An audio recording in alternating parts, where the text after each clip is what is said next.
По подолго време статистика објави зголемување на индустријското производство, а премиерот Христијан Мицковски потврди дека нагорна производна линија има.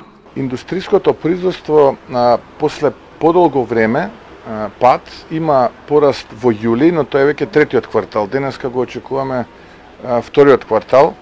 Тоа не охрабрува што 3,8% имаме пораст на индустријското производство после неколку месеци пат.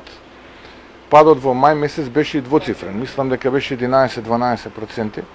Така што после неколку месеци пат, конечно во јули имаме пораст. Како тоа можеме како првичен индикатор да го толкуваме, дека конечно се враќа довербата во бизнес заедницата, имаме стабилна влада, имаме стабилна клима, така што ќе нема големи политички, да речеме, несигурности, кои што често пати знаат инвеститорите и странски домашни да ги одвратат од инвестицијата.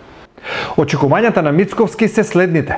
Јас очекувам овој тренд да продолжи во третиот и во четвртиот квартал, имајќи предвид дека на вчерашната седница на владата ги поминавме оние 500 милиони евра заем од Унгарија, тие многу скоро ќе се најдат пред пратениците во парламентот и очекувам до крајот на месец да се заокружи тој процес. Овие се со развојна компонента, 250 милиони евра ќе бидат заем за бизнес заедницата под услови кои што ги земаме, тоа се 3,25% каматна стапка, 3 години грејс период и 12 години рок на отплата, нешто што во моментов на пазарот за ваков тип на кредити го нема, и останатите 250 милиони евра се повторно со развојна компонента, односно за финансирање на капитални инвестиции во општините.